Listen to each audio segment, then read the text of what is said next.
falar de um assunto que é a questão ofensiva, né? No primeiro jogo ficou muito aquele debate, o Luciano, se ele tiver que recuar um pouco, vai funcionar bem. Hoje, David como titular, fez gol. O Pedrinho, que pedido do Ceni, por velocidade, entrou no segundo tempo e o segundo gol é uma jogada dele, assim, isolado pela esquerda, ele acha o espaço e cruza ali para o Calleri. Tem o Calleri, tem o Rato, o Wellington Rato, que vocês falaram que foi bem. Como é que vocês imaginam esse setor ofensivo do São Paulo em relação a otimizar as fortalezas que cada um desses jogadores oferece? Eu acho que nesse momento, os 4 que jogaram hoje, nessa linha ofensiva, mas por assim dizer, são os 4 que devem, de fato, ter espaço com o Rogério, porque o Wellington Rato vem chamando a atenção pela direita e chamando responsabilidades. É um jogador que, aparentemente, não sentiu o peso de fazer uma troca do Atlético Goianiense para o São Paulo Futebol Clube. No momento em que o São Paulo vive, não é uma troca fácil de ser feita. E ele chegou e tem chamado os jogos. Não sei até que ponto isso vai durar, se é uma fase, se é um começo, se ao longo da temporada a gente vai ver um Wellington Rato menos protagonista dentro do jogo, menos influente dentro do jogo, mas até o presente momento ele é um cara que se mostra importante nesse processo.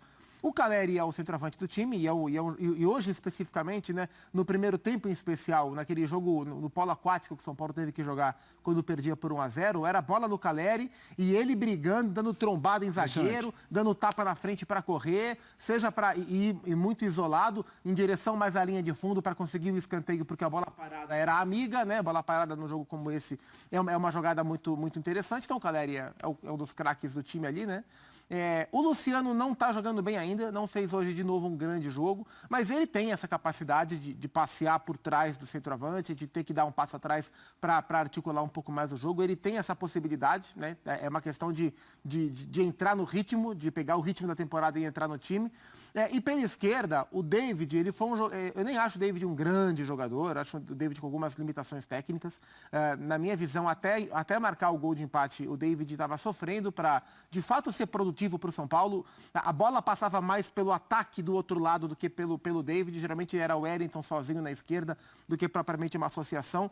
Mas o David foi um pedido tão forte do Rogério. O Rogério encheu o saco, entre aspas, tanto da diretoria para contratar o David, né? Que eu acho muito improvável que ele não seja titular do São Paulo nesse momento. Então, Pedrinho é um jogador que ainda não está regular. Hoje entrou, foi bem no lance. No primeiro jogo ele oscilou bastante. O Marcos Paulo também está no banco. Então, eu imagino que nesse momento, David por um lado, Rato por outro, Calleri de 9, Luciano por trás, seja a linha de ataque mais adequada que o São Paulo tem, mas é preciso que todos eles estejam bem para o São Paulo usufruir desse potencial nos jogos mais difíceis, né? Nos jogos de exigência maior, como vai ser, por exemplo, no Clássico no Choque Rei de domingo. O David, que estava há minutos em campo quando fez o gol, certo? Não, ele começou. Desculpe. Exato. Não, primeiro jogo, né? Mas no primeiro jogo dele no São Paulo. Ele mal treinou. Exato. Chegou, pôs a camisa e ele foi anunciado hoje. Isso. Né, de maneira oficial e tal. Ele já fez metade dos gols que ele fez no ano passado pelo Internacional. Isso. Ele marcou 2 gols em 2022 pelo Inter. Isso. Nas temporadas anteriores, se não me falha a memória, 12 ou 13 pelo Fortaleza. Não é um goleador. Alguma coisa assim, mas já não poderia esperar, não poderia pensar numa estreia melhor que essa. Ele faz um gol na sua estreia, horas depois de ser anunciado de maneira oficial, e o São Paulo consegue, com esse gol dele, metade da montanha que precisava subir no jogo de hoje. Então, eu também não acho que, do ponto de vista técnico e tal, seja um tremendo de um valor.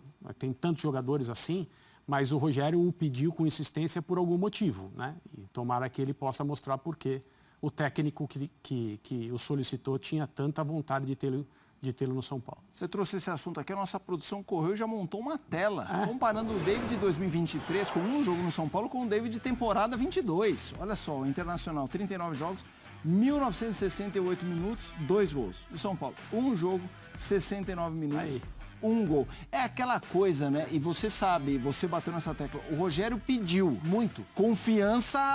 Claro, não estou falando que isso é o raio-x da temporada, mas o David do Inter, que ficou no Inter, uma história passada, vem do São Paulo com o Ceni, que de repente essa confiança do Ceni traz a ele uma produção a mais. Quanto a isso, eu não tenho a dúvida. A confiança, que não é algo visível, nem algo mensurável, né? Não existe o confiômetro para a gente medir de 0 a 10 como é que está o confiômetro do atleta, mas é uma valência que ela existe e ela muitas vezes faz diferença no futebol. E o jogador, quando goza do prestígio que o David goza em relação ao Rogério, ele se beneficia disso, claro. E o inverso também acontece, né? Quando o jogador está no momento ruim, joga para baixo. No Inter, ele teve alguma complicação. Pela necessidade, ele foi o 9, ele era o Caleri do Inter. Antes do alemão virar titular no time do Mano Menezes, o David era o 9 do Inter. E ele não é o 9, né? Eu já não acho um primor do ponto de vista técnico. Jogando de centroavante, você tira a velocidade dele, né? E para ele fica ainda mais difícil, até que ele foi perdendo espaço. O Inter chegou a contratar o Wesley, que pertence ao Aston Villa, estava no futebol belga, se não me engano, o grandalhão que também não conseguiu jogar, voltou de lesão, até que o Inter achou o alemão e todo mundo perdeu espaço.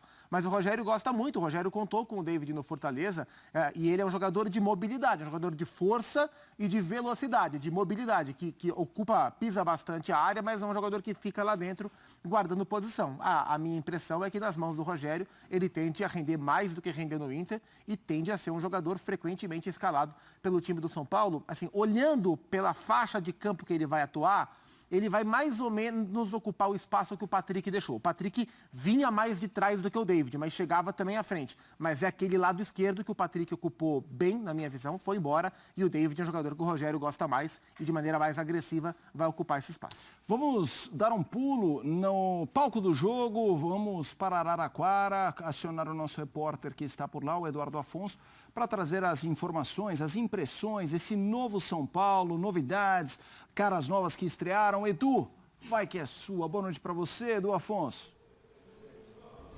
Tudo bem, Felipe? Muito boa noite para você, para o Kifuri, para o Zupac, fã de esportes. Estamos aqui na Fonte Luminosa, muita chuva na cidade, na região. O gramado sofreu muito no primeiro tempo, um pouquinho menos no segundo. E o São Paulo também sofreu para buscar essa primeira vitória na temporada de virada 2-1. Com o primeiro gol do David, eu ouvi vocês falando com o David, sobre o David, ele realmente fez pouquíssimos treinos, fez apenas um treino completo na quarta-feira, ele segunda-feira já não treinou no Inter, veio para São Paulo, finalizou exames, na terça-feira poucas atividades, na quarta sim fez o treino à tarde antes da vinda do São Paulo para cá, e logo de cara já estreou. Aliás, com as estreias do Alan Franco, do David e também do Mendes, do Seba Mendes, os 7 jogadores contratados já estrearam nas 2 primeiras rodadas.